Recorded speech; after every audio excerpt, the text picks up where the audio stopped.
For most Black people, having someone reach out and touch their hair, even if they ask, is not considered a compliment. But it is considered a racial microaggression by most people, even if the person doing it was well-meaning. If you're white and you think, what? It's just hair. What might help you understand is the United States has a barbaric history of objectifying Black bodies. The fallout of this extreme abuse was perpetuated in the post-emancipation era, and it still is today.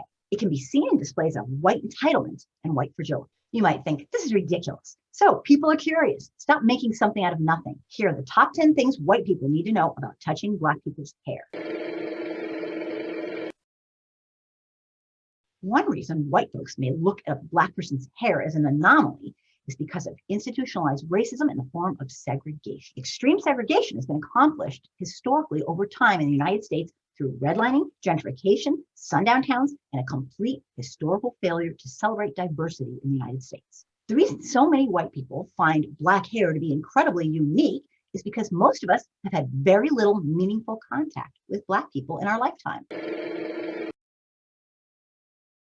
The US has a brutal history where white folks were allowed to legally own a Black person's body for centuries. Did you know that Black people from the mid-1850s up through the 1900s were considered such a deviation from the norm that they were exhibited in zoos and freak shows? Slave owners exerted their power over women and men captives in the most heinous sexual ways. Well into emancipation, and still today, police, the gatekeepers of racism, treat Black people as if they should have no autonomy over their own bodies. This total lack of respect for Black Americans is shown daily by the brutal treatment they receive when crossing paths with police. Black people are not your educational tool. This is not a museum. This is a human being. Of course, people are curious when they see something different than they're used to, but I'm sorry, that's on us. White America has chosen to uphold systemic racism in every area of life. Think about how difficult it would be to feel good about yourself when everyday images usually do not include people who look like you. Members of historically oppressed groups are not obligated to educate us. Touching someone's hair is an invasion of their privacy, and it's inappropriately forward. Remember, there's a human being attached to that hair.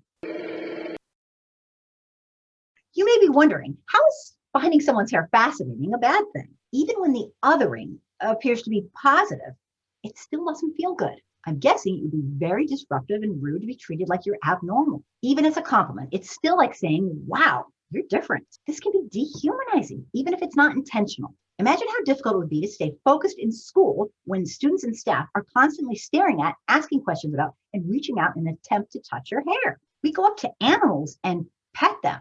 Humans don't want to be treated like pets. Compliments are nice, but doing so under the guise of really wanting to touch someone's hair is kind of creepy. White folks, this is a time when it's not about our feelings. Even if you wouldn't be bothered if someone touched your hair, not everyone is you. If you believe in treating others the way you want to be treated, you should respect Black people's boundaries, like you'd want them to respect yours. Here's a story that happened to an American who is Black while she was with a white friend. A white friend once asked me if I would put her hair in French braids. She didn't mind me touching her hair, even though I was terrible at braiding, because to her, it was just hair.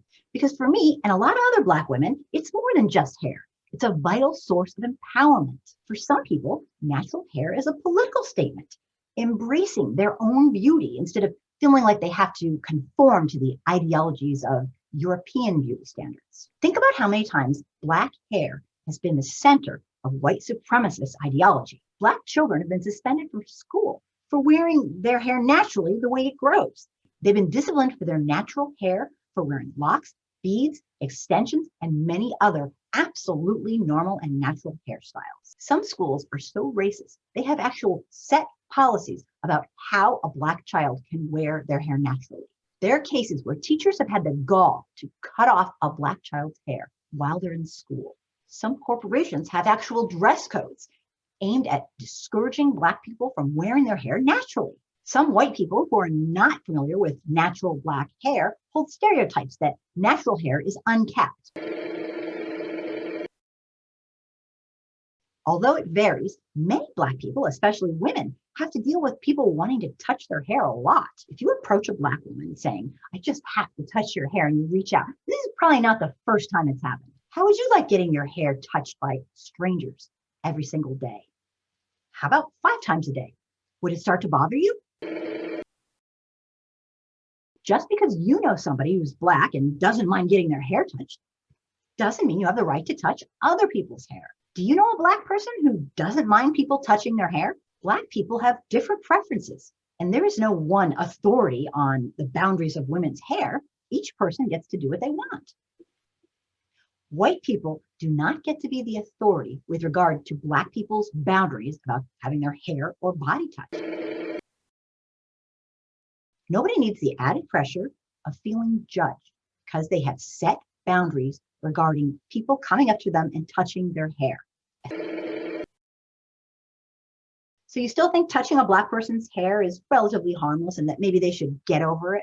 Let's be clear about exactly what they're getting over. Black women who have boundaries are highly criticized by white people. They're called uptight, angry, overreacting, all because they said no to having an acquaintance or stranger reach out and touch their hair. You're telling a person whose history speaks of crimes against humanity that are still happening today that you have the right to invade their personal space and do what you want. Many feel that pop culture stars like Miley Cyrus are liberating themselves using Black women as props. And while none of these alone might seem like a big deal, they don't happen in a vacuum. How would you feel if locks suddenly became very cool and in vogue because white people started wearing them? Talk about an insulting double standard. Many consider this cultural appropriation, which I'll be talking about in another video.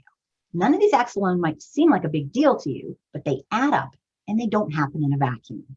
For some women, this gives the constant feeling that their bodies are always up for objectification, judgment, and othering.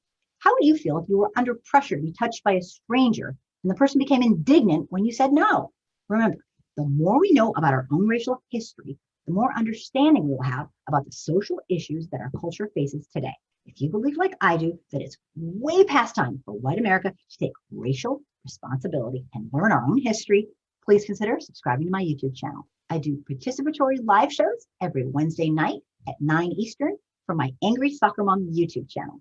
Please join me on my free stream every Sunday from 3 to 5 p.m. Eastern. Starting on March 7th, I'm hosting a weekly book club on Sundays at 9 p.m. Eastern.